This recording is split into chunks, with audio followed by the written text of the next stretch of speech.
Ahwate takalen lagi tanya. Yang belum terjadi lagi tanya baik tak betul faham. Ati baik tak fikir tak dalam tu. Tak fikir yang kanana ile. Nyo yang kana ronyo pura. Udip tiat. Ketingah kalau sakan dalam tu daya. Dan tanya pihana tak doa. Segala sesuatu tak pulang bak ahlinya. Teman kak bek ilung menon boga. Bek gara-gara masalah yang nampu masalah kata yang mupat.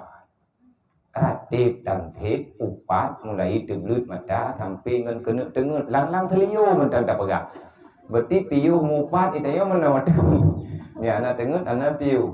Putra kah hikmahnya neng kada lengkaraya tak dapat. Tak pegang menon tak pegang mendikannya kamahi patha lagi hina tipu puwa. Mayahana datang tunti hai BD BLT. Oh berarti BLT masalah. Kan tunti. Oh dia nyai pegang hanai itu hanai bi meno hanai bi medi hanai cabut nyoi cabut je.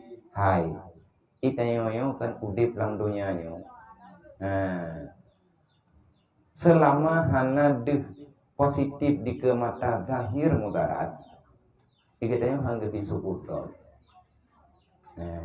Bek tayak sebut dan kepada orang lain. Oh naik pegang di DPR ji. Lewatnya tengok Tuhan kami ngapi batat ada depu.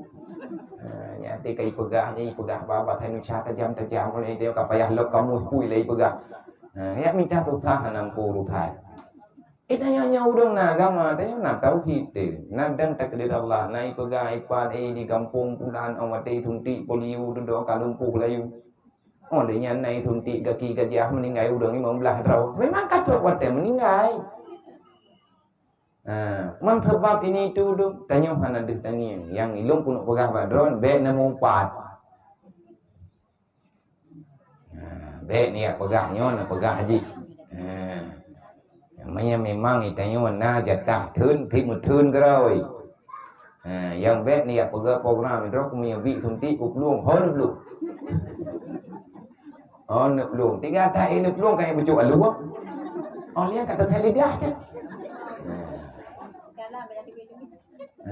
Bek tebit tahu teh kuih lalu mau kukurung ropo. Ko ipikile urang itanya tu kata nang penyakit jiwa.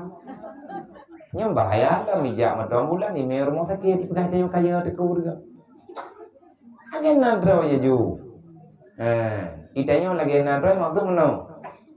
Tugas kitanya pasrah tafwid Allah wa fawidul amri ilallah. Fawid ya Allah lungcu urusan lu mandron ya Allah. Mayhana tadapu kenyo na depu kenjin baca kuluhu menda. Tarikat kana dempur kana na baca kuluhunya insyaallah ngan kuluhunya gebi rahmat li Allah taala yahan gebi kitanya oleh Allah taala yang jid kemutaraji jiwa mutara pikirannya hikmah daripada kulhu. Tanya mereka baca lunya uru-uru lain mampu rahmat. Mana alamin yang kedua